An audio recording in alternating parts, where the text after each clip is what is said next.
saying, you guys don't want a war, right? And the chiefs going, yeah, no, we're tired of that. Let's just send the drones. I mean, I'm not in favor of drones. I am in favor of the Pentagon not being in favor of more war.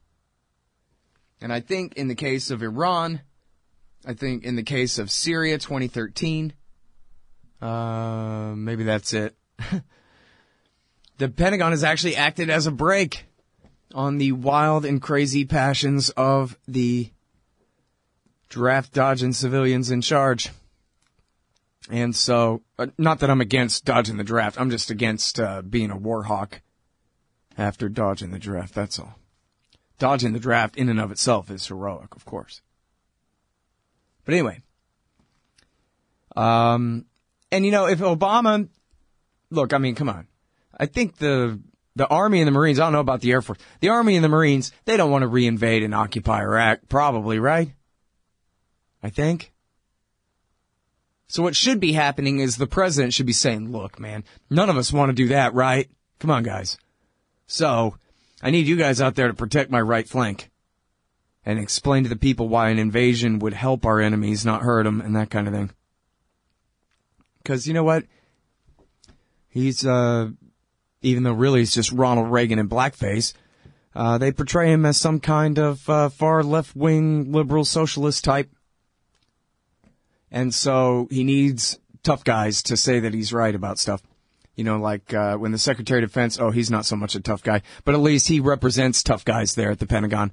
And he said last week, I think I even left the tab open because it was so damned valuable. Defense Secretary, ISIS would love large U.S. ground presence. Of course, then, as Jason Ditz writes at news.antiwar.com, he goes on to defend the use of special forces and airstrikes. You know what it is? I think they're really listening to Robert Pape. When Robert Pape said, man, it's the occupations that cause the suicide terrorism, I think they finally learned that that's right. But the problem is Pape does not recommend complete disengagement. He just says, kill them from the air. Dope. But then, I think he's the same guy who actually became famous writing about how air power doesn't work, except for coordinated with large amounts of ground power. And I think I need to get Bob back on the show and try to sort some of this out. I asked him why he thinks we need intervention. And he said, yeah, you know, so stability for oil sales and stuff. I should have fought with him more about that. I think probably if I explained to Bob that he should talk to Doug Bandow about whether that's really worth it or not, that maybe then he'd be over that. Because I bet you Doug Bandow could talk him right out of thinking that that's true.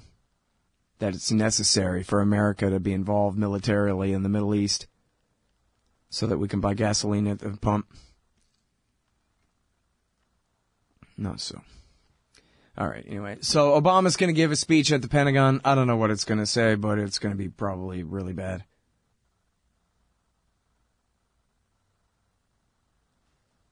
The poll on CNN right now, it says Trump is now at 41%. Wow. People really like Donald Trump, don't they? That's amazing. Doesn't seem like he's fading. You see a little bit of a fade here and there, but not really. Comes right back again. The people who rise up to challenge him, they'll have their Herman Cain moment, so to speak, but then they're gone again. You know, their Rick Perry moment. Oh, maybe we like Rick Perry. No, we don't. And then it's over again.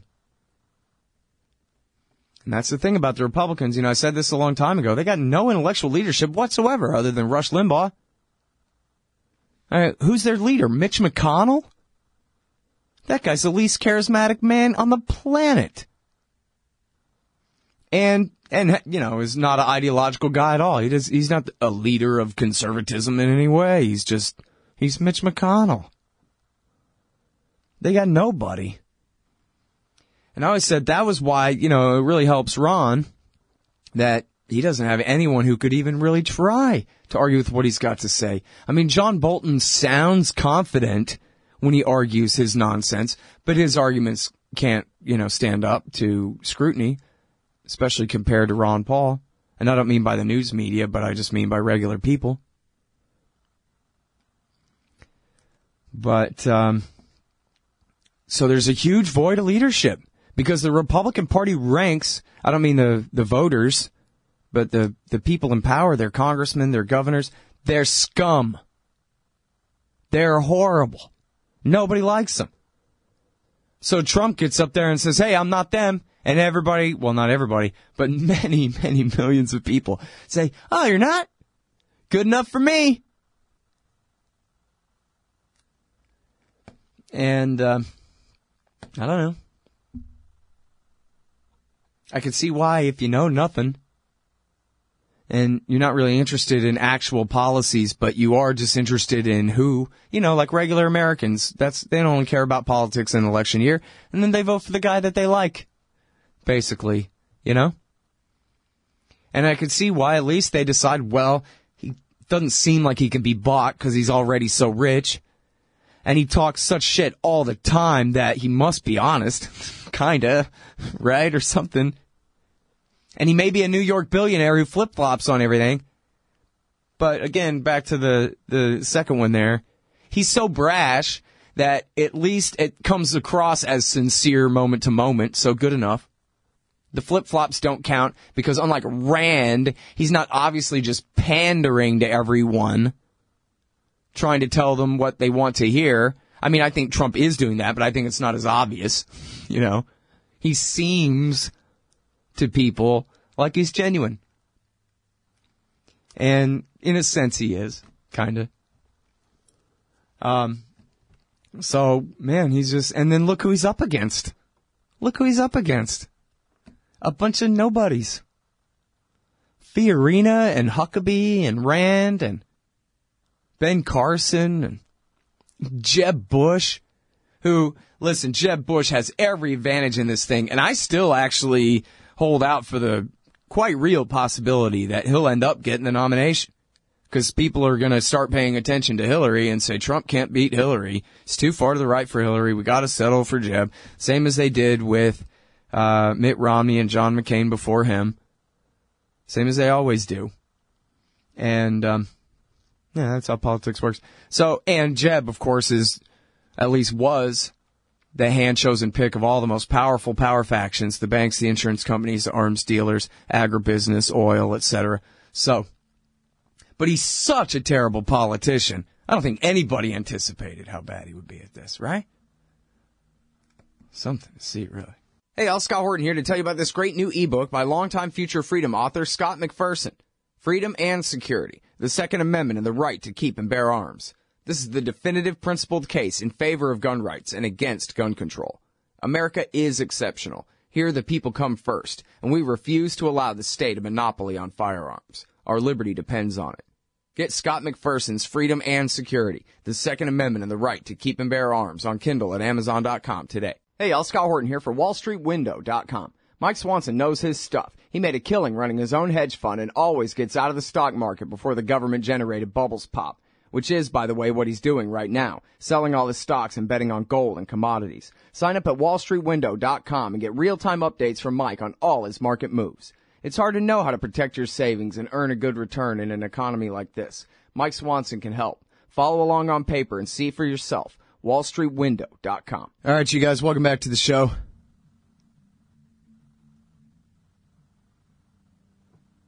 So I thought this was hilarious that the National Review has this thing. Where the hell did it go? Ted Cruz. Many GOP foreign policy leaders are suspicious of Ted Cruz. And I know what you're thinking. Me too. That guy is an insane, psychopathic warmonger. Did you hear him joking last week about nuking Iraq? Well, and or Syria, what used to be Iraq and Syria, the Islamic State. Make them glow in the dark. That is a reference to at least fission, if not fusion there. See? The audience loved it. Right? That's supposed to be the kind of thing that dipshit nobodies say to each other. I said we just nuke them all till the glow, dude. Here's a guy running for president saying, yeah, what we probably should do is just nuke them. Burn their babies and their grandmothers to death. Burned them to death. Because, tough guy, macho BS. Yeah, that'll make no Muslims ever want to attack America again. Anyway, so here's the thing about that. You would be smart to not trust Ted Cruz on his foreign policy. Me too. But that's not the problem at the National Review. The problem at the National Review is that Ted Cruz, I love this article so much. Ted Cruz used the term neocon in an interview with Bloomberg News. He pointed the finger at, quote, neocons in an attempt to defend his own understanding of American interests abroad. The response among some conservative foreign policy experts, many of whom the term has been used to disparage, was of shock, anger, and dismay. Quote, he knows that the term in the usual far left and far right parlance means warmonger, if not warmongering Jewish advisors. So it is not something he should have done, said Elliot Abrams, convicted in the Iran-Contra scandal and former Bush administration National Security Council official and fellow at the Council on Foreign Relations. It's an epithet. It's always used pejoratively. And the main thing I resent about it, it's a label. It's a way of avoiding arguments, said Elliot Cohen, a Bush administration State Department official and professor of Johns Hopkins University School of Advanced International Studies. Right? He's the guy that at the Heritage Institute helped come up with all the plans to completely abolish and debauthify the Iraqi state and replace it with a Republican version of a market, which was all just a plot to try to bankrupt the Saudis, because the neocons back then weren't quite as in bed with the Saudis as Israel is now.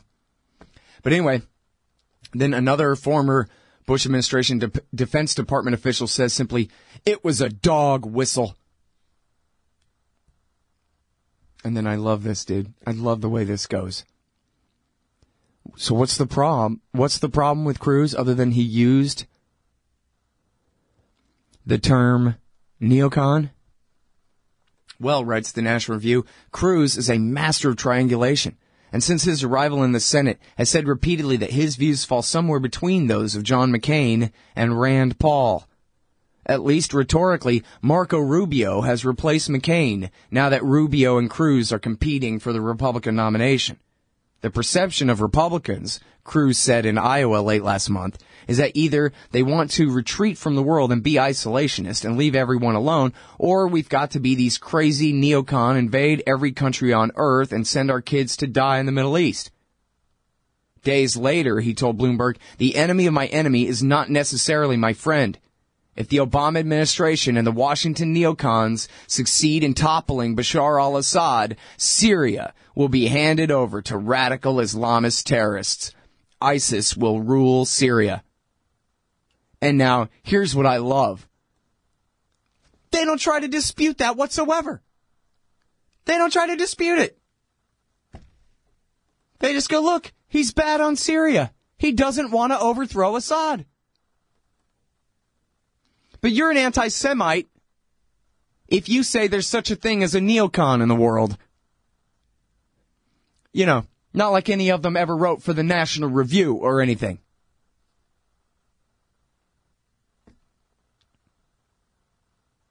Amazing. Amazing. And now, I'm not sticking up for Cruz. Cruz is horrible. Cruz, like Rand Paul, says, well, we should be bombing one side of the Syrian civil war, but not both sides. And then there are people who are worse than them, who want to be on both sides of the war. Or maybe only want to be on the jihadist side against Assad, because that's what Israel wants. Because that's what Israel wants. See, here's Netanyahu's American former ambassador to the United States, Michael Oren, explaining. If we have to choose the lesser of evils here, the lesser evil is the Sunnis over the Shiites. It's an evil, believe me, it's terrible evil. Again, they've just taken out 1,700 former Iraqi soldiers and shot them in a field. But who are they fighting against? They're fighting against the proxy with Iran that's complicit in the murder of 160,000 people in Syria. You can just, do the math. And again, one side is armed with suicide bombers and rockets. The other side has access to military nuclear capabilities. So from Israel's perspective, if someone's got, if there's got to be an evil that's going to prevail, let the Sunni evil prevail.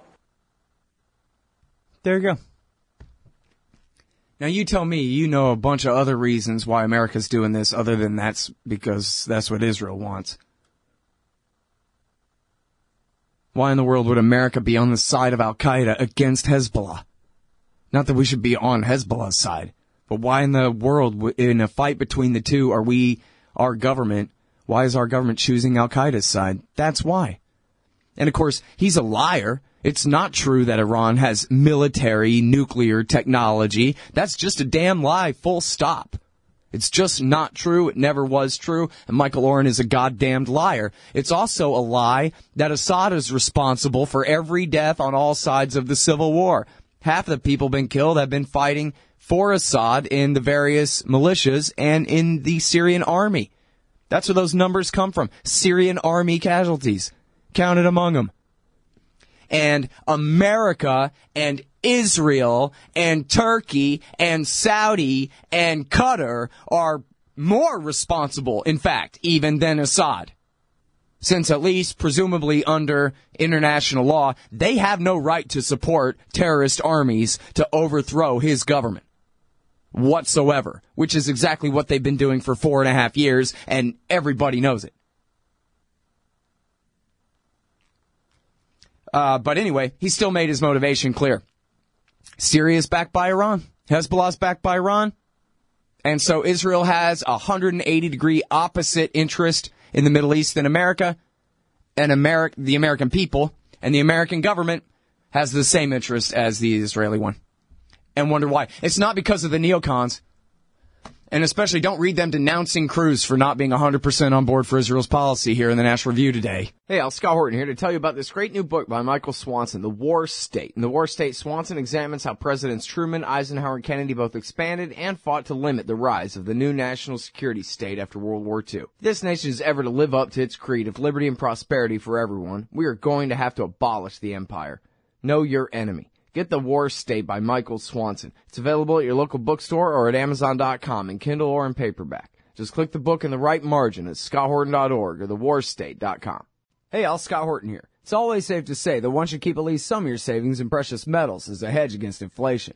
And if this economy ever does heat back up and the banks start expanding credit, rising prices could make metals a very profitable bet. Since 1977, Robertson Roberts Brokerage Inc. has been helping people buy and sell gold, silver, platinum, and palladium. And they do it well. They're fast, reliable, and trusted for more than 35 years. And they take Bitcoin. Call Robertson Roberts at 1-800-874-9760 or stop by rrbi.co. All right, y'all. I'm Scott Horton. It's my show, The Scott Horton Show. Did I mention Dan McAdams is going to be on the show today?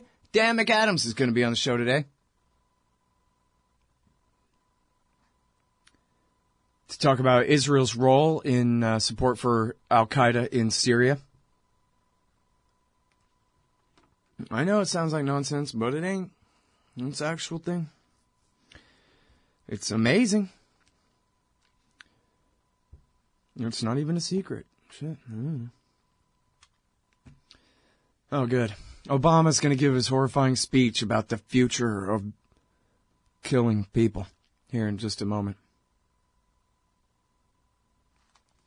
I really thought that was something reading that, right-wing, pro-Israel, Jewish foreign policy kooks are very concerned that Ted Cruz would dare use the term neocon, and also he's soft on Assad. Getting rid of him is one of Israel's top priorities, according to these very same people crying about the fact that Ted Cruz noticed that they exist on this planet. Oh, yeah. No, you're a terrible neoconservative if you've, a terrible anti-Semite. I mean, if you've noticed that there's such a thing as neoconservatives. You know, like Jim Loeb, who's been writing about them for 30 years and is obviously Jewish. Well, if you meet him anyway, I don't know about by his name. But anyway, there are, look at Jacob Hellbrun and Philip Weiss and on and on and on. There are plenty of Jewish critics of the neoconservative movement. They're not anti-Semites. And they're not part of the neoconservative movement either. In fact, I like to try to emphasize this because there's important learnings in it beyond stupid, accusations of prejudice and whatever, is that, and I know I repeat myself a lot on the show, but sorry. The neocons are less than 100 men on this planet. You could believe in and repeat like a minor bird everything that they say, and unless you used to be a commie before becoming a right-winger, then you're not a neocon. And in fact, I don't even think it's really good enough to have, I guess technically, if you used to be a communist and then you became a right-wing warmonger, but you've never met another neocon in your life, technically you're still a neocon. But really, it's a movement. And in the first generation, especially, they were Trotskyites. You remember Leon Trotsky, the founder of the Red Army, partner with Vladimir Lenin in the creation of the Soviet Union in Russia and elsewhere, beginning in 1917. Well, they liked Trotsky. Trotsky, after Lenin died, Stalin took power and chased him away and then eventually murdered him. And, but so American communists, they basically became Trotskyites, many of them, because that way they could be communists and still Americans and still anti-Russia and pro-America and just be anti-Stalinism and preach Trotskyism as, good communism or whatever crap. And then a bunch of them moved to the right. And really, to a great degree, because of foreign policy. During the Vietnam War, liberals quit being so much Trumanites and became hippies, and the new left rose up, and they were anti-war. And the neoconservative movement, they're dedicated to Israel at all costs.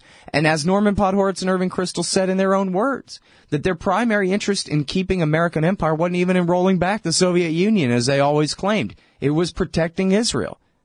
And if they can keep America engaged with the world in the name of solving hunger in Africa or doing a coup there or, containing China or whatever it is, it doesn't matter. As long as the argument is there for keeping the American world empire. And that is their priority. And you can search mondoweiss.net for the quotes of Podhoretz and Irving Kristol both, making it perfectly clear in plain English that that is their interest. And then, so, you have to read Raimondo to go back through and learn all the neocon family tree and whatever, but, more or less, you basically had, at the National Review, William F. Buckley brought on all former communists. All the real conservatives were anti-war. The people who were pro-Cold War were all former Trotskyites. And so he brought on Whittaker Chambers and James Burnham and Sidney Hook and, 10 more or something. 5 or 6 more. And they were all a bunch of ex-Reds. And they were the ones who led the conservative right and their consensus on an aggressive Cold War foreign policy, not just containment, but even promoting so-called rollback against the USSR during the Cold War. And then, then you also had, of course, the Shockmanites, who, Max Shockman was a communist who created the Social Democrats USA, and you have a whole bunch of these, Shockmanites who were also Trotskyites. Then you had Albert Wohlstetter and Leo Strauss at the University of Chicago. Both of them former communists, former Trotskyites, who then trained up a whole new generation of warmongers. And that's where we get Paul Wolfowitz and Richard Pearl, Zalmay Khalilzad and Scooter Libby, and I think even Stephen Hadley, and a bunch of those very political neoconservatives, Elliot Abrams, and them. They come out of that project and ended up with Scoop Jackson, the right-wing Democrat, pro-warmonger senator from Washington State, a.k.a. the senator from Boeing, back in the 1970s. And then they came into government with Ronald Reagan. They came into the executive branch. And then in 2001, Dick Cheney put them in all the top and most important positions of power in the Pentagon, State Department, and the Vice President's office, and, of course, the National Security Council, the Deputy National Security Advisor, Stephen Hadley. And they had what Colin Powell, the Secretary of State, called a separate government. He referred to Feith's Office of Special Plans, where they were making up the lies to lead to war in the Pentagon, Feith's Gestapo office. The Gestapo office. Colin Powell. Don't tell me Colin Powell's a white supremacist. But here he's calling Michael Rubin and Michael Ledeen and Abram Shulsky and Paul Wolfowitz and Douglas Feith the Gestapo. You know, because they're lawless. And then, so that's those are the government neocons. And then, of course, you have the National Review and the Weekly Standard. Jonah Goldberg and his merry band at the National Review, and William Crystal and his at the Weekly Standard, and of course the Washington Post and Wall Street Journal editorial pages, and then the think tanks. Now the John Hay Institute is the new version of the Project for a New American Century. But, Jacob Helbrun wrote all about this too, and, to a degree this could sort of apply to the libertarians too, that the neoconservatives, and they're not all Jewish, that they're I guess almost exclusively Jewish and Catholic, but the importance there isn't their religion. Their importance is they were outsiders. The importance of that is they weren't allowed into the WASP establishment, so they created their own. And they just said, fine, if you guys have the Council on Foreign Relations, then we'll just create or take over at least, the American Enterprise Institute. And then, in whichever other conservative think tanks, and the ones that we can't take over, we'll just create new ones. The Project for a New American Century, the Jewish Institute for National Security Affairs, the Washington Institute for Near East Policy, the Center for Security Policy, the blah, blah, blah, blah, on and on and on.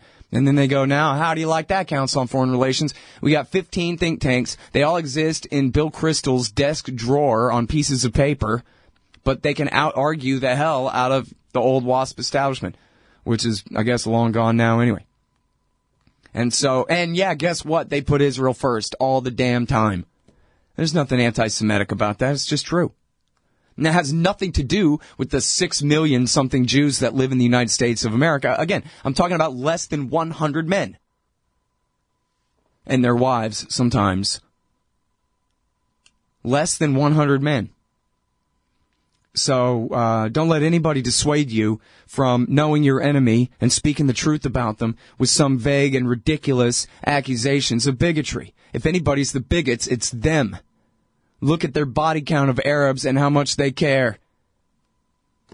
For the mathematical proof of that. Hey, you own a business? Maybe we should consider advertising on the show. See if we can make a little bit of money. My email address is scott@scotthorton.org. You hate government, one of them libertarian types, or maybe you just can't stand the president, gun grabbers, or warmongers. Me too. That's why I invented LibertyStickers.com. Well, Rick owns it now, and I didn't make up all of them, but still, if you're driving around and want to tell everyone else how wrong their politics are, there's only one place to go. LibertyStickers.com has got your bumper covered. Left, right, libertarian, empire, police, state, founders quote, central banking. Yes, bumper stickers about central banking. Lots of them. And, well, everything that matters. LibertyStickers.com. Everyone else's stickers suck. All right, guys. Well, I got invites out to Patrick Coburn, to Mohammed Sahimi, to Todd Pierce, and to Scott Adams. Scott Adams is the guy that does the Dilbert cartoon, and I think I told y'all a few weeks ago. Oh, wait, here's the top pig talking. Hang on. The Pentagon.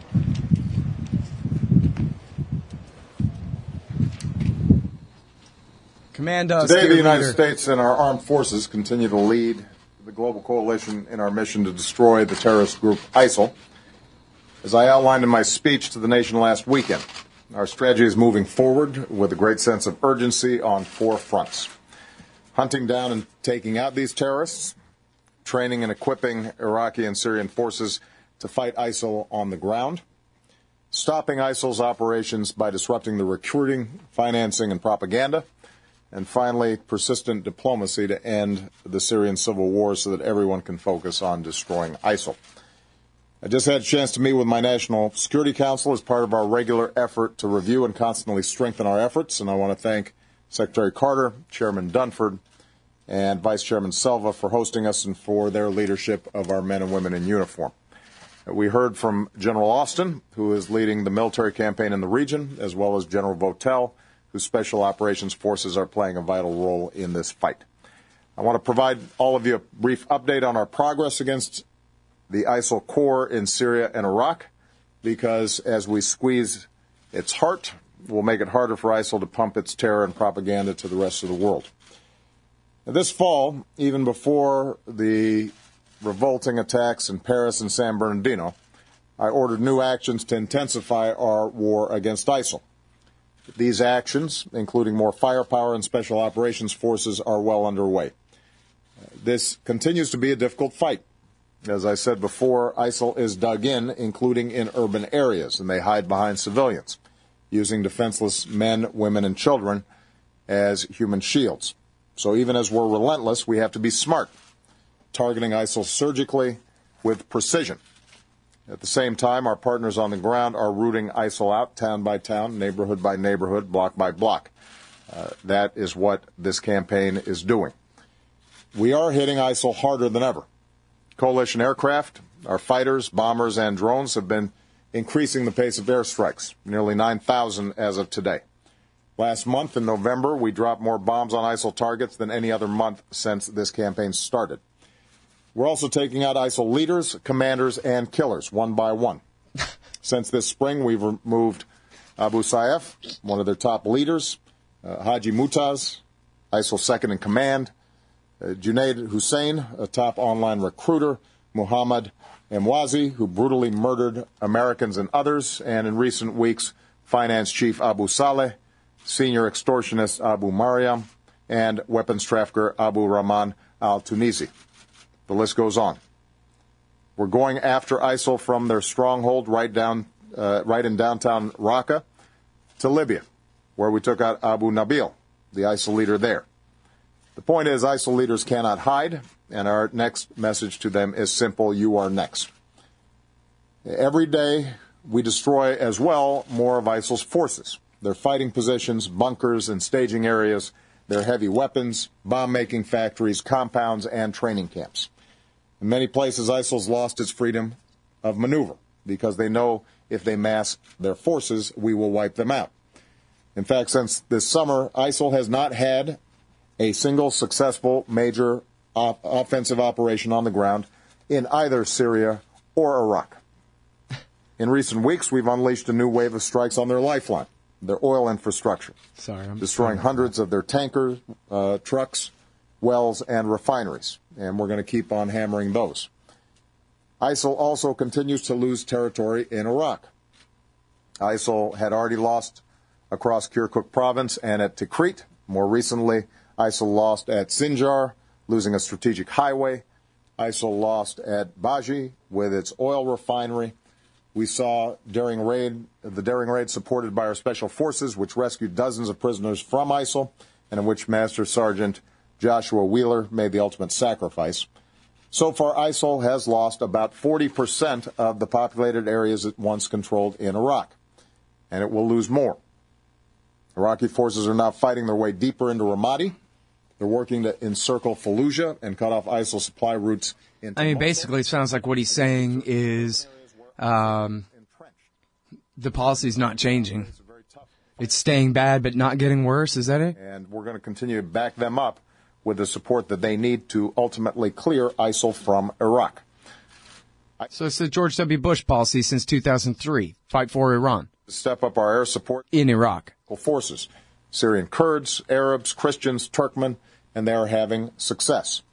After routing ISIL at Kobani and Tal Abyad, they've pushed ISIL back from almost across the entire border region with Turkey, and we're working with Turkey to seal the rest.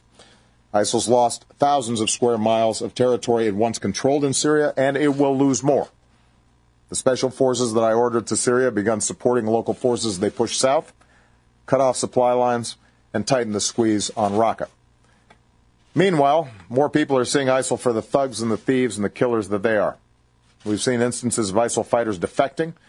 Others who've tried to escape have been executed, and ISIL's reign of brutality and extortion continues to repel local populations and help fuel the refugee crisis.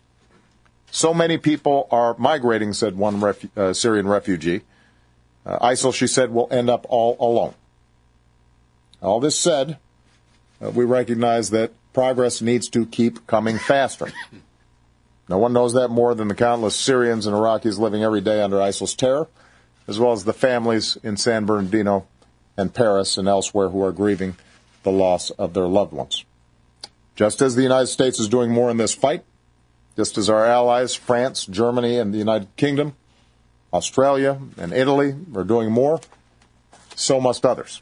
And that's why I've asked Secretary Carter to go to the Middle East. He'll depart right after this press briefing to work with our coalition partners on securing more military contributions to this fight. On the diplomatic front, Secretary Kerry will be in Russia tomorrow as we continue to work as part of the Vienna process to end the Syrian civil war. Meanwhile, here at home, the Department of Homeland Security is updating its alert system to help the American people stay vigilant I got things to say and about safe. this. Wrap it up And as now, always, our extraordinary leader. men and women in uniform continue to put their lives on the line in this campaign and around the world to keep the rest of us safe. This holiday season, many of our troops are once again far from their families. And as your commander-in-chief, on behalf of the American people, we want to say thank you. We are grateful and we are proud for everything that you do. Because of you, the America that we know and love and cherish is leading the world in this fight. Because of you, I am confident that we are going to prevail. Thank you very much, everybody.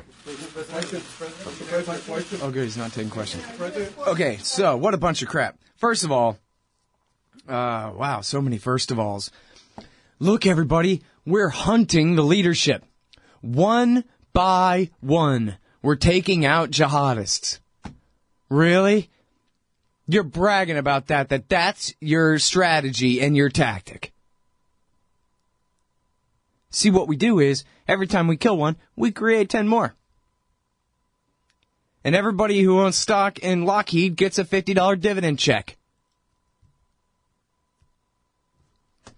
Then he's going to send Ash Carter to the Middle East, the Secretary of Defense, and he's going to now finally get the Arabs, quote-unquote, on board, right? Now Saudi and Jordan, Qatar, Oman, UAE, now they're all going to invade and put their land armies on the ground in what used to be Western Iraq, now Eastern Islamic State, to liberate Fallujah, Ramadi, and Mosul, huh? No one believes that. No one believes that. What, the Saudis are going to fly a few F-16 missions or something? You're going to send the Secretary of Defense all the way to the Middle East for that, huh? I thought that they announced a coalition of the willing to fight the Islamic State a year and a half ago. Oh, but anyway, yeah, more of that. It's absolutely worth nothing but some time taken up during a press conference, a little bit of padding and filler there to make it sound like he's saying something. Yes, we're working very hard with the people who, like us, back and arm the jihad to contain it now. Believe that? Okay, good. Yeah, that, and we're hunting down their leaders one at a time. Including, did you notice, in Libya. Now, how come Gaddafi's not killing all the Al-Qaeda guys in Libya? Isn't that his job? Oh, Obama killed Gaddafi. Obama took the side of Al-Qaeda against Gaddafi back in 2011. That's why now Obama has to bomb Al-Qaeda in Libya. He can't outsource it to old Muammar like Bush Jr., like Obama used to. Oh, and then notice training Syrian forces. Oh, yeah, which ones are those? Hey, y'all, guess what? You can now order transcripts of any interview I've done for the incredibly reasonable price of $2.50 each. Listen, finding a good transcriptionist is near impossible, but I've got one now. Just go to scotthorton.org/transcripts, enter the name and date of the interview you want written up, click the PayPal button, and I'll have it in your email in 72 hours max. You don't need a PayPal account to do this. Man, I'm really going to have to learn how to talk more good. That's scotthorton.org/transcripts. Hey, y'all, Scott here. On average, how much do you think these interviews are worth to you? Of course, I've never charged for my archives in a dozen years of doing this, and I'm not about to start. But at patreon.com/Scott Horton Show, you can name your own price to help support and make sure there's still new interviews to give away. So what do you think? 2 bits? $1.50? There are usually about 80 interviews per month, I guess, so take that into account. You can also cap the amount you'd be willing to spend in case things get out of hand around here. That's patreon.com/Scott Horton Show. And thanks, y'all. All right, y'all, welcome back to the show. I don't know what's going to happen here. I think I have Todd Pierce on the line, but then again, I think this computer might be right in the middle of exploding. Todd, are you there? Check, check. Can you hear me? Well, I sure can't hear you. But oh good, he sent me his phone number. So here's what we're going to do. I'm going to find a little bit of audio to play for you, and then I'll be right back with Todd Pierce. And a secret analysis. Oh, this is Michael Flynn, the former head of the Defense Intelligence Agency, being interviewed by Mehdi Hassan. Secret analysis by the agency you ran. The defense and the defense and the defense and the defense and the defense and the defense. Oh, man, don't do that. What is this? A Windows conspiracy against me today or something? God damn it. Here. I know, let's have 2 different computers, both freeze up and refuse to play audio. Hey, it's only 2015. They're just getting the hang on over there on Windows of, making Skype run. Getting their audio codecs straight. Hey, the internet was just invented yet last year, so come on. It takes a little while, these things. If we have to choose the lesser of evils here, That's the wrong clip. And a secret analysis by... That was my fault, though. And a secret analysis by the agency you ran, the Defense Intelligence Agency, in August 2012 said, and I quote, there is the possibility of establishing a declared or undeclared Salafist, it's not secret anymore, it was released under FOI. The quote is, there is the possibility of establishing a declared or undeclared Salafist principality in eastern Syria, and this is exactly what the supporting powers to the opposition want in order to isolate the Syrian regime. The US saw the ISIL caliphate coming and did nothing. Did you see this document in 2012? Was this come across your table? Yeah. I paid very close attention to all this. So when you saw this, did you not pick up a phone and saying, what on earth are we doing supporting these Syrian rebels? That kind of information is presented, and what did you do about it? Those become, I argued about it. Did you say we shouldn't be supporting these groups? I did. I mean, we argued about the different groups that were there, and we said, who is it that is involved here? And I will tell you that I do believe that the intelligence was very clear. And now it's a matter of whether or not policy is going to be as clear and as defining and as precise as it needs to be, and I don't believe it was. But in 2012, which was 3 years ago, let's just be clear, just for the sake of our viewers. In 2012, your agency was saying, quote, the Salafists, the Muslim Brotherhood, and Al-Qaeda in Iraq are the major forces driving the insurgency in Syria. Mm-hmm. All right. You guys have heard that anyway. I'm Scott Horton. Welcome back to the show. Sorry about the technical difficulties, but these things happen. And sorry for losing my patience with that stupid skipping audio. It sounded like a skipping CD, right? Dang thing. Anyway, I'm Scott. It's my show, The Scott Horton Show. And you know who I like reading is Todd Pierce. He writes pretty regularly at consortiumnews.com, and we run him at antiwar.com as well. This one is called Chicago Police Adopt Israeli Tactics. It's running today. You can find it in the highlights right there at the top of the page or down in the viewpoint section. Welcome back to the show, Todd. How are you doing? Pretty good, thanks. I should give you a better introduction.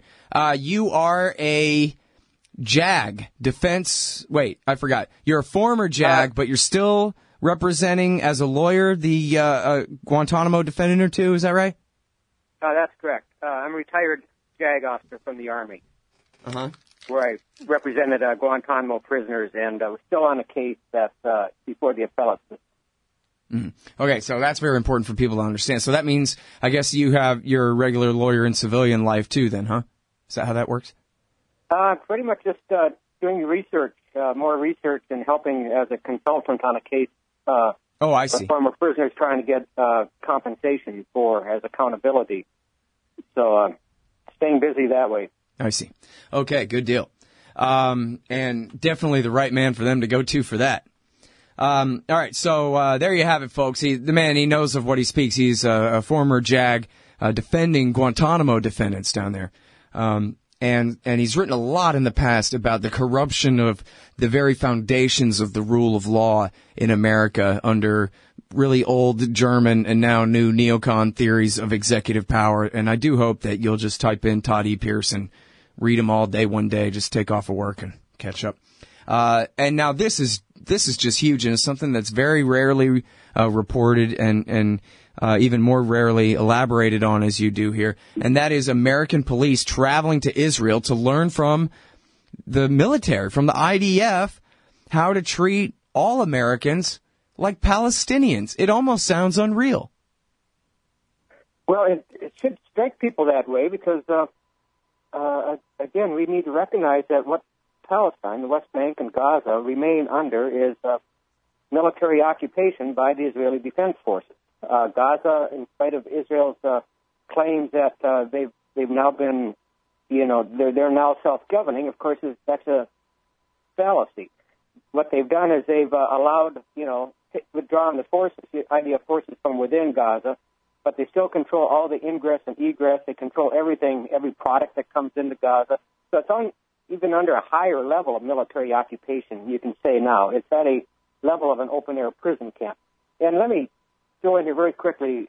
For part of my defense work was extensive research into military law, occupation law, martial law.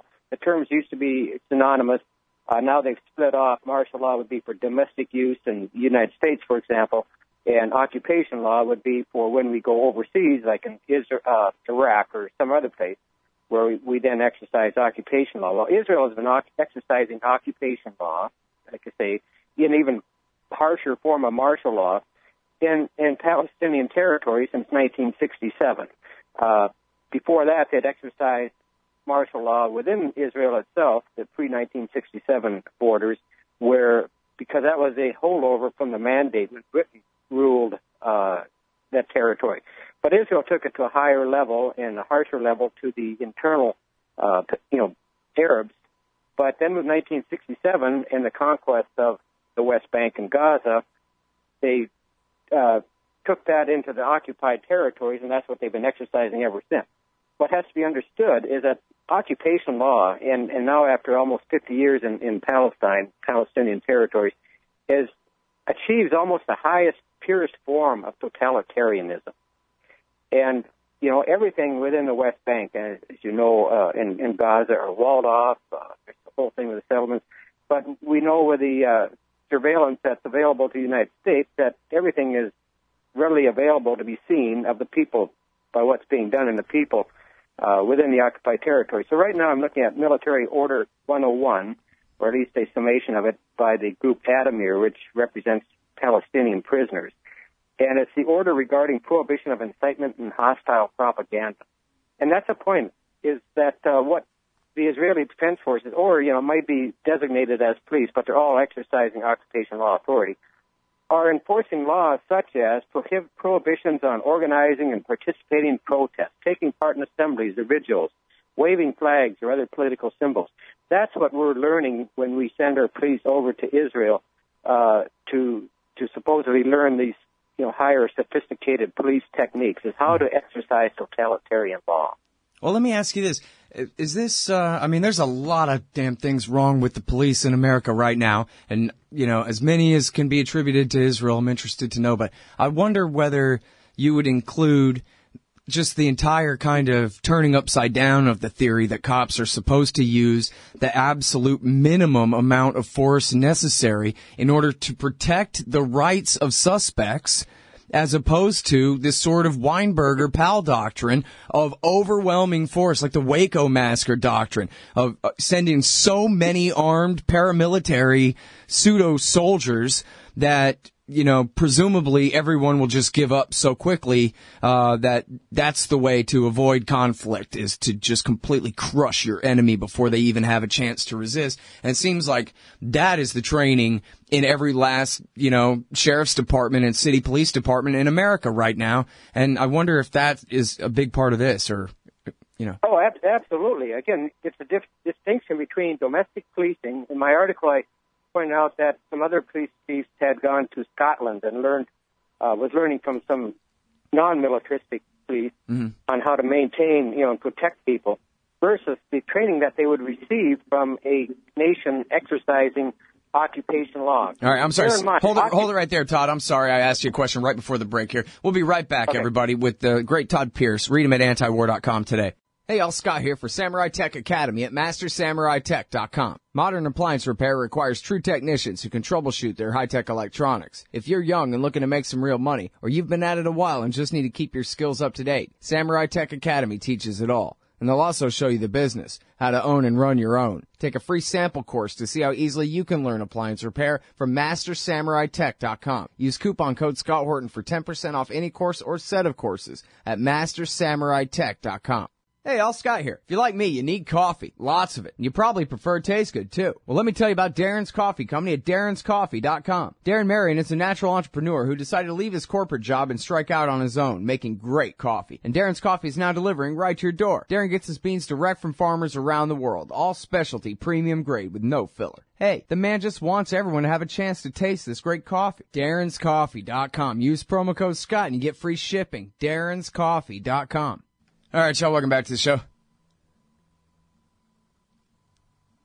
Pretty soon, we'll have Reaper drones over every major American city, and 300 million people will still have no idea of their connection between their wars and their lost liberty. And here we are now importing the Israeli system of occupation, literally importing the Israeli system of occupation of the poor, rightsless helots of the Gaza Strip, the West Bank, and East Jerusalem, and sending our governments, our state and local governments are sending our police to be trained by the IDF and the Shin Bet and how to treat us like Gazans. Really, they are. And you got to check out this great piece today by Todd Pierce, defense attorney, former defense attorney for Guantanamo Bay, a JAG lawyer in the Army, and he's written this very important article here. Chicago police adopt Israeli tactics, and I'm sorry I don't remember exactly where we left off, but I wanted to ask you something you said about the surveillance system that's deployed as part of the occupation law in the West Bank. And I was reminded not just of, obviously all the Edward Snowden revelations and all that kind of stuff without any limit, but also Max Blumenthal has said on this show numerous times that the West Bank is just absolutely riddled with spies, where basically nothing happens that they don't know what happened. And in fact, he said that in the context of when the 3 Jewish teens were kidnapped and murdered, and how obviously the government of Israel knew that they had been murdered all along, even as they pretended to search for them in vain for 2 weeks in the, run up to, I think it was the latest Gaza slaughter. So, that's something that I'm sure kind of plays in to where you're going with this as well, is, blackmailing civilians into betraying each other all day long. Well, that's exactly it. And let me just step back for a second. I think your last question was you're presenting the dichotomy of peacetime domestic policing and occupation law. Oh, right. Minimum force versus overwhelming force under, in arrest procedures and stuff, yeah. And that's the difference between domestic traditional policing, which is meant to protect the citizenry of the country, versus a state of war where violence is used to suppress any possible resistance. And that violence goes up and down on a spectrum. So all-out war, of course, is nuclear war, but on the low end of that spectrum would be just pure enforcement of occupation. The war continues, and there are Israelis and historians who argue in Israel that the war never ended from 1948 against the Arabs. And certainly they're saying that, some would say since 1967, but the principle would be that the fact that there's even military occupation is evidence. The fact that the war is continuing. That's, the IDF still occupies, still waging still waging state of war tactics against the population to keep them suppressed from any resistance, such as even hostile acts such as speech. And so when we import that, we're putting our own system, we're putting our own people under domestically it would be martial law. How long has this been going on where the Americans send their cops over there to learn from the Israelis? Well, since I wrote the article, I know it's gone on before. We sort of accepted the normative state of Israel when in fact it's not. And I'm going to get to that in just a second. But I've talked, immediately I was told by somebody who used to be in the FBI, immediately after 9/11, it became, the Israeli model was immediately adopted. I've been told by others, and I think with a little more research we'd find that there's always been, or a long time been, an exchange between Israeli national security professionals, I'm putting that in quotation marks, and our own domestic policing forces. But obviously with 9/11, both with the military and with our domestic police forces, that rose incredibly high, that exchange between the Israeli occupying authorities, and I'll use that term to mean both our police forces, non-military, and the military, because they're interchangeable. It's just, you delegate certain powers.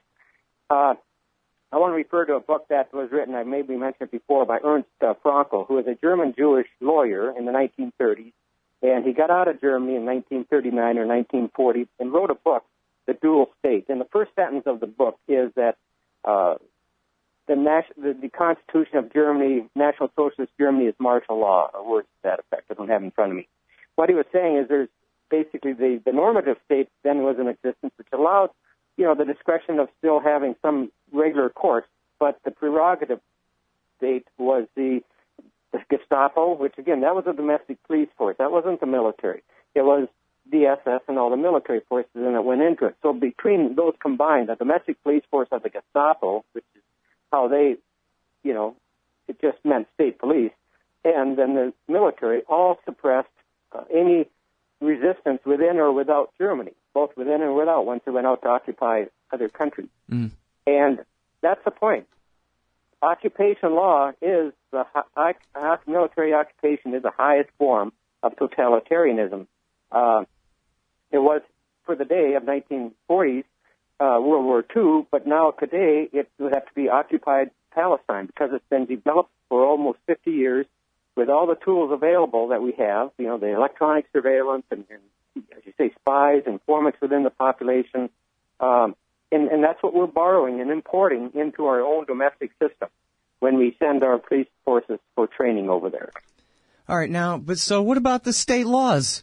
Obviously there's a de facto situation here where government employees, especially cops, can get away with whatever they want. There's no accountability. But American law is not passed by the Knesset, and it's not the law of occupation. There's state laws that say how cops are supposed to treat people in 50 different states and under a tradition of our old constitutions, which, we wouldn't have anything like a Bill of Rights if we wrote a new constitution now. Nothing like the one we had. Right. But don't we still have one, Todd, or what is going on here? Well, we have one in name only. I think you just stated that. But some of the articles I was drawing upon, again, there was a killing of the, victim in Chicago.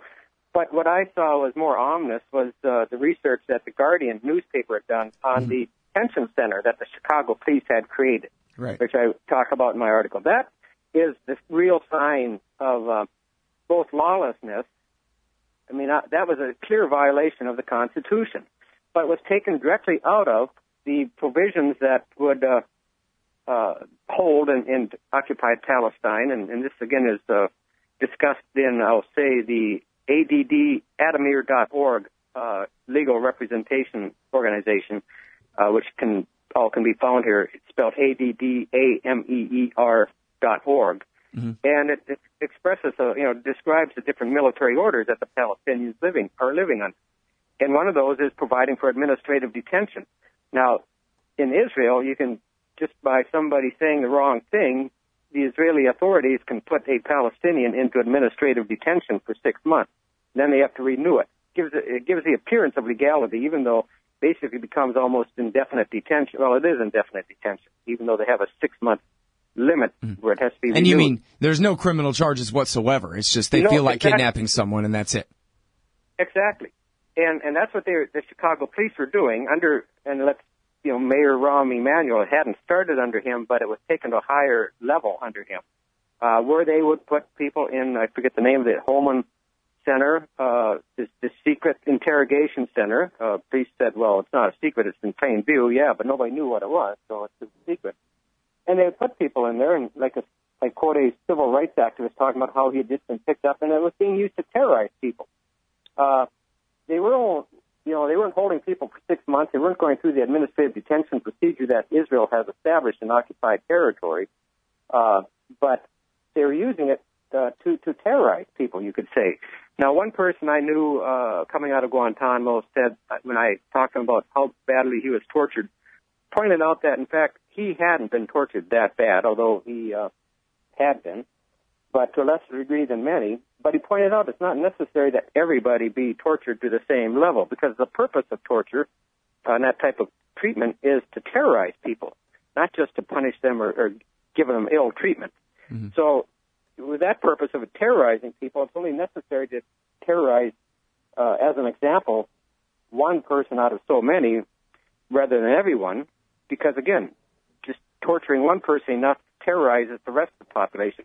Well, that's what you're getting when you have a secret interrogation center where the police are allowed to go out and pick up citizens and throw them into this without recourse to lawyers or any due process and be terrorized, and then take that message back to the community that this is what can happen.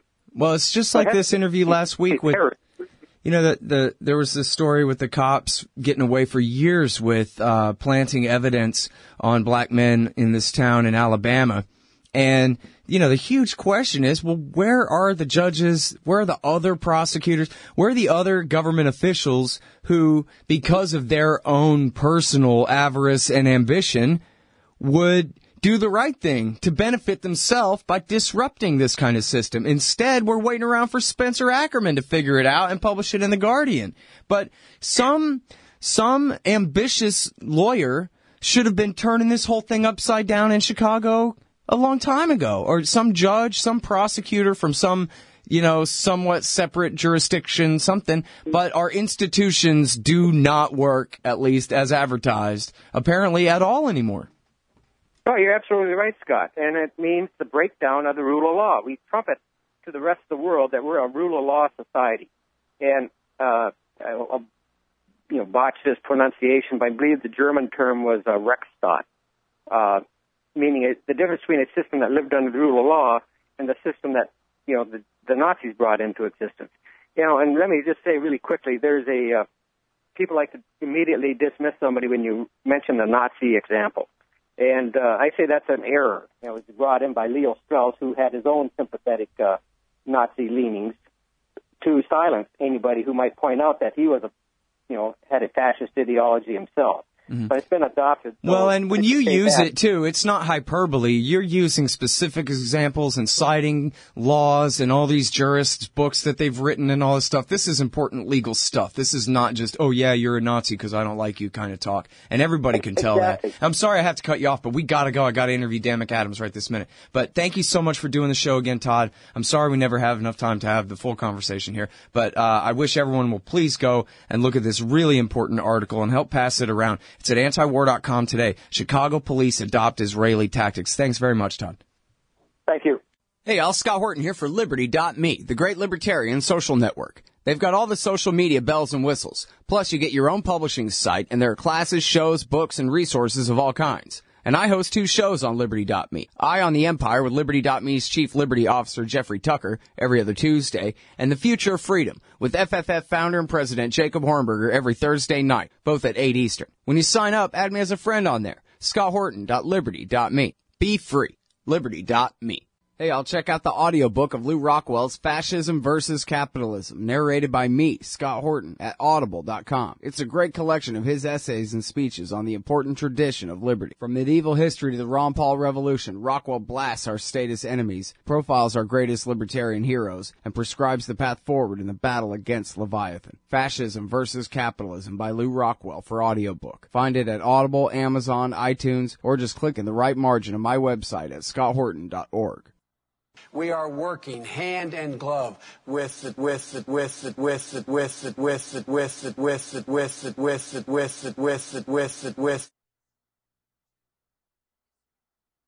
Hang on, everybody. I had technical problems. I was born a technical problem, and it's done nothing but get progressively worse since then. Let's try this one here. We are working hand in glove with the Turks, with the Jordanians, with the Saudis, and with all the people in the region, attempting to identify the people who deserve the help. Oh, man, what is this? That thing crashed on me. All right, well, anyway, I don't care. I got Dan McAdams on the line. He is from the Ron Paul Institute for Peace and Prosperity. What a great name for an institute. Welcome back to the show. How are you doing? Hey, Scott. Thanks for having me on. Very happy to have you here, and sorry for the mix-up. My computer exploded. Well, one of them. These things the NSA. Yeah. Well, no, it's probably just a 10-year-old laptop. It's probably full of gunk, too. Anyway, you wrote a great thing, as you often do.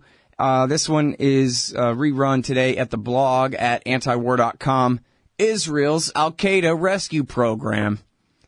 And, well, it's a subject we've covered a bit in the past. Asa Winstanley from Middle East Monitor, I think it is, had compiled a whole lot of different stories along these lines, but we've got some new ones. In fact, I guess maybe I could start by asking, didn't they say after the Druze in the Golan Heights had shot up that ambulance full of Al-Qaeda guys that they were going to, okay, sorry, fine, we're going to call this off now, back a few months ago, Dan? Yeah, I do remember reading that, and what I found so remarkable and why I really wanted to write this up is how completely open the Daily Mail article was that I sort of commented on. Mm-hmm. This is a totally open thing. They invited reporters to embed with the Israeli military, all kinds of photos. Some of them are IDF photos. Some of them are taken by journalists. And so this is not something that they're keeping a secret. It's actually something that they're putting right out there in the open. It's amazing. I mean, I guess it's sort of like a limited hangout kind of thing where they're saying, well, we just care so much about humanity and this kind of thing. But, and, frankly, they're already busted, but it really seems amazing. And I wonder what you think. I guess they must be making a difference for Jabhat al-Nusra and against their enemies in Hezbollah, huh? Well, I think if people just stopped for a second to think about it, kind of like I did, and I've been reading about it like you, I'm sure, Scott, for quite a while, and I've seen many things on places like Minerva, Alabama about it and all sorts of things. But you sort of scratch your head. Number one, when you think of great humanitarian concern for Muslims, the name Netanyahu doesn't immediately spring to mind. So it's difficult at first to get your head around the idea that he has such an outpouring of humanitarian concern for Muslims everywhere that he wants to rescue them. And if you can get past that, then you think, well, hold on, these are supposedly the worst of the worst, who, if they had their way, would wipe Israel off the map. What the heck are you doing patching these guys up? I mean, is it sort of Lenin up there again, the worse the better? You got to patch up these worst guys so you can point to them and tell the rest of the world, look what terrible guys are in the neighborhood. We should be justified in wiping them all out. I mean, is it that level of cynicism? It's hard to know. Yeah, I don't know either. It's really something, though. Here's the part that really gets me, is what if the Americans find out? I don't mean the government, which obviously is in on it, but I mean the American people. Because, for all the hype about, boo-hoo about Iran this and Russia that, and we gotta pivot to contain China and whatever, only foreign powers or anything like a foreign power that's killed a lot of American citizens lately is Al-Qaeda. And here our very closest, most wonderful ally in the Middle East, our very special relationship, is very obviously backing the American people's enemies. And, we're at a thing where, they changed the name to Al-Nusra, but that hadn't really stuck. I mean, everybody knows Al-Nusra is Al-Qaeda, and that ISIS is just to break off from that. No better, certainly. So it just seems to me like when I put myself in the shoes of an Israeli government public relations person or whatever, that like, hey, maybe we should keep this a secret, guys, or something like that, rather than being so blatant about this. It just seems crazy to me. If you think about the propaganda that Americans have been subject to, particularly after Paris and San Bernardino, but I would say certainly for the last year and a half of, from when Obama decided he wanted to start bombing Syria and made up all sorts of things. But this has been nonstop 24/7. There are radical Islamist jihadists out there. They are coming to kill you unless you kill them first. And now, as you point out, at the same time we're being treated to this 24/7, to the point where now a majority of Americans think we should send troops, just not them, over there.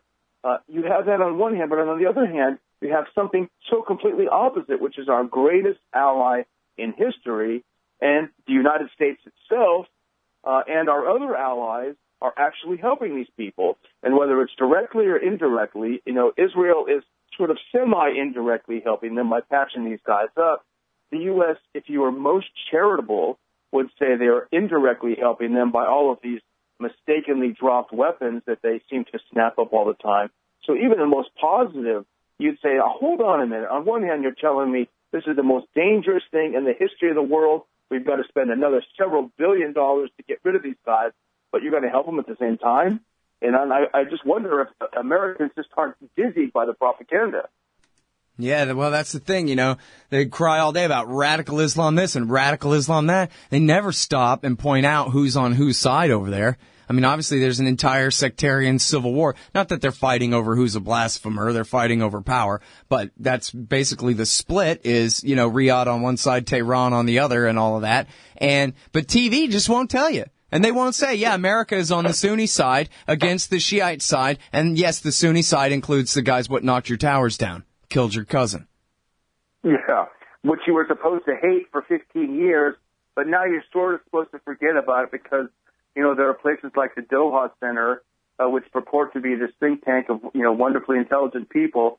You have people like Charles Lister there who are literally cheerleading for Al-Qaeda in Syria, being paid by Qatari dollars to do it. So it is absolutely disorienting, all of this propaganda. Yeah. It's funny because think back to like the 1990s where, the Chinese, not just some people of Chinese extraction like Johnny Chung or whatever, but actually James Riotti and John Wong, who were, tied with the Lippo Group Bank, which was half owned by the People's Liberation Army and all this, and they're putting a little bit of money, not even much, just a few $100,000 into Clinton's campaign. And this is like the hugest thing in the world, the influence of outside powers' money in American politics. And then you look now at all the foreign money behind all the think tanks and all the policy-making groups in D.C., it's almost unbelievable that they're getting away with it. It's so far gone now that there's nobody left at the Department of Justice to prosecute anybody for it. Yeah, there's a revolving door. They'll be somewhere. I think you probably saw the same piece I did a few months ago, I believe, in the New York Times, which I found astonishing, outlining all the foreign money going to think tanks. And this is not charity. This is to affect, political foreign policy of the U.S., and it does a very good job.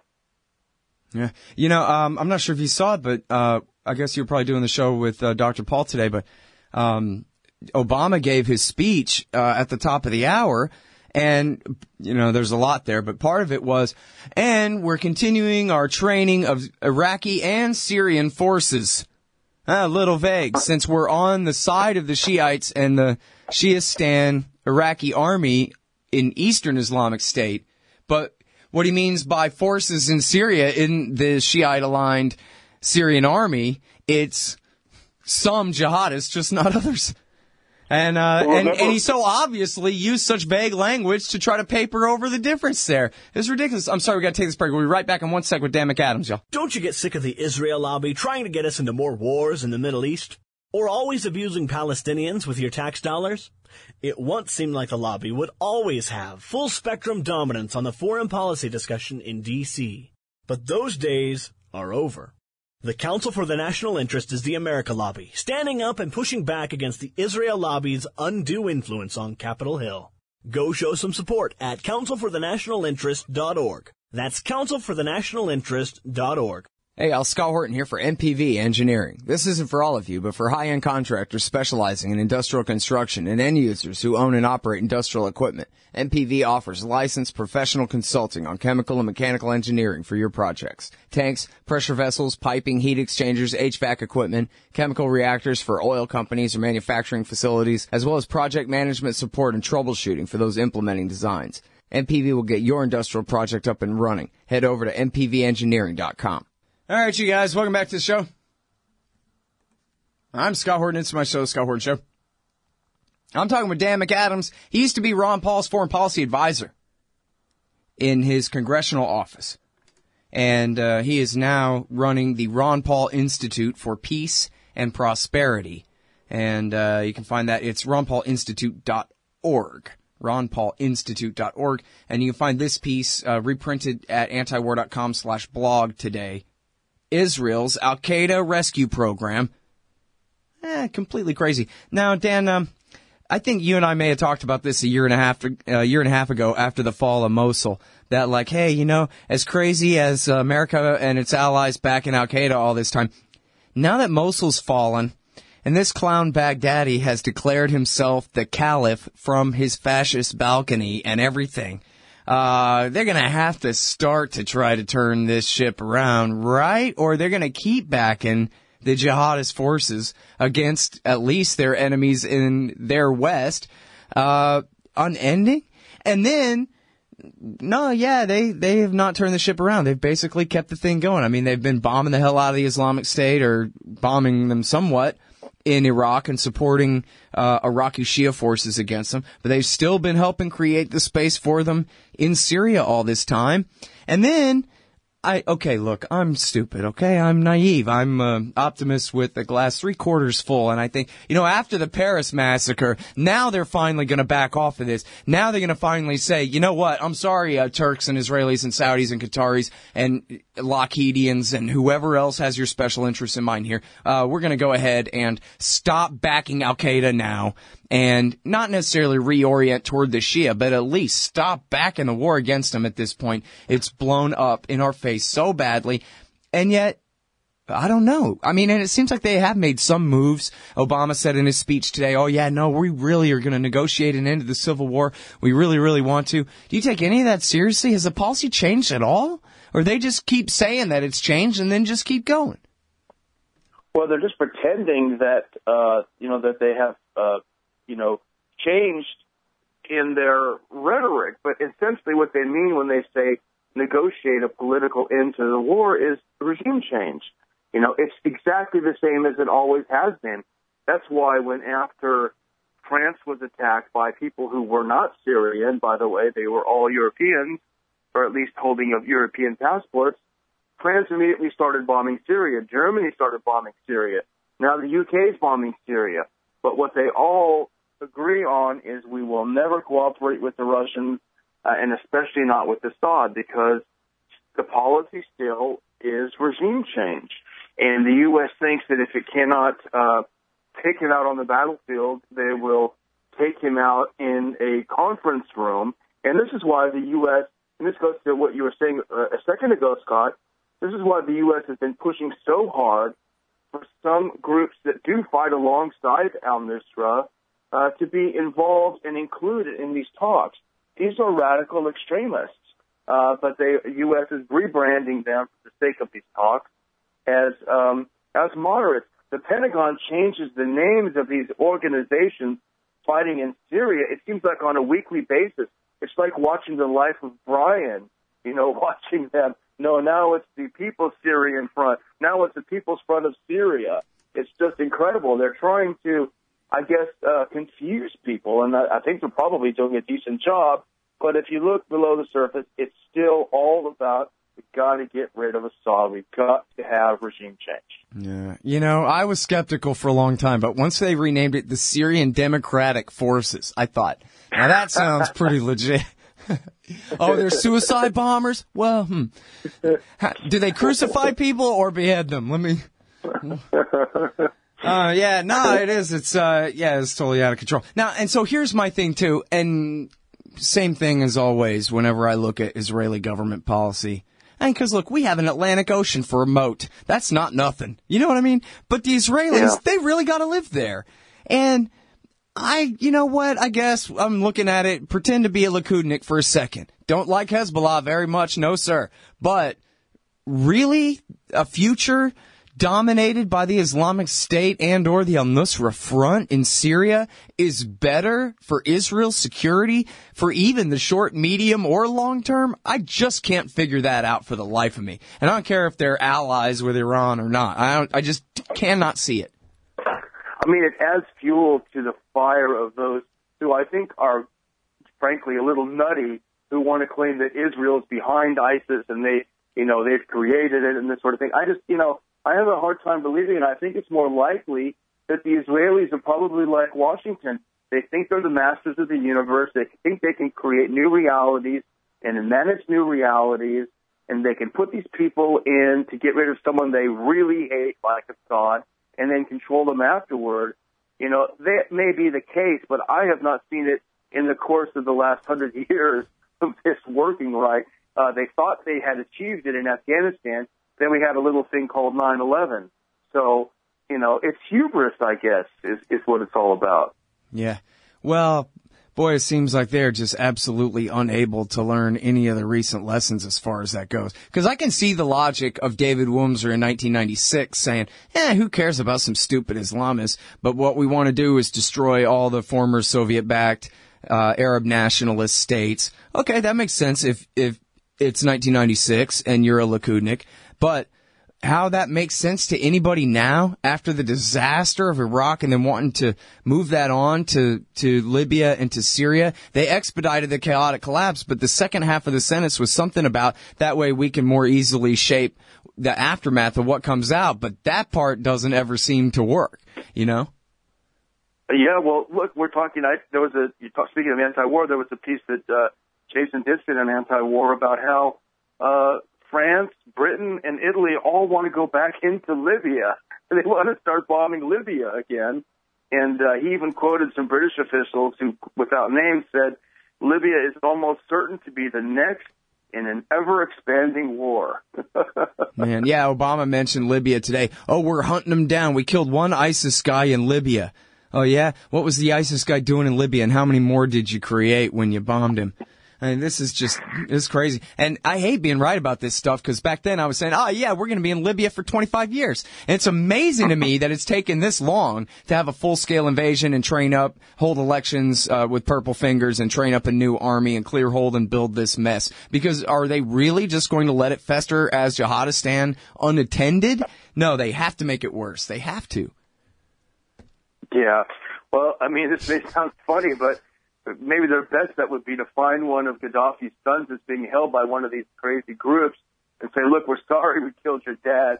Can you please sort this out for us? Yeah. Just so we could get out of there. I mean, at this point, anything could be better than what's happening there right now. At least that would be rational. I can't say I favor it. But then again, it's interesting that in that Washington Times series by Shapiro and Riddell that Dennis Kucinich and the Pentagon and the CIA were negotiating separately from Hillary at the State Department trying to get us into the war. Don't you love that? What a narrative. And that was the deal that they were trying to cut, was that they would get rid of the old man and it would be, I think it's safe, but I forget exactly which of the two sons. But one of the two sons was a real believer who really wanted to make a Western European nation state out of Libya. He really meant it, really believed in democracy and creating an independent judiciary and this kind of thing. He'd been educated in the West, and Hillary said, no, we're going to kill them all instead. But they had a really acceptable solution in hand. I mean, it really was. Yeah, I mean, I'm sure he was not a super decent guy, but I think you're right. It was Saif, I think, and I think he was schooled in the UK. So, I mean, who knows? The next generation may have been slightly more liberal. Whatever the case, the idea that we can rebuild and tell their societies how they should be governed, even if we don't like Gaddafi, it just keeps failing over and over. If it succeeded once, maybe we would have to shut our mouths, Scott. But, I mean, just point out one place where it's worked. It doesn't. Yeah, well, my favorite quote of the current Iraq war is still from the Kagans. Right after the fall of Mosul, I believe it was Fred and Kimberly Kagan put out a study calling for 25,000 troops on the ground immediately in Iraqi Sunnistan. And they said, right in the introduction of their study, they said, it is impossible to articulate a clear path to the desired end state. In other words, we have no idea how this is supposed to work at all. Give us 25,000 ground troops. Yeah, and if you want to find the reasons for that, just look on the page of their donors. It's Northrop Grumman, it's Lockheed Martin, it's all of the war machine.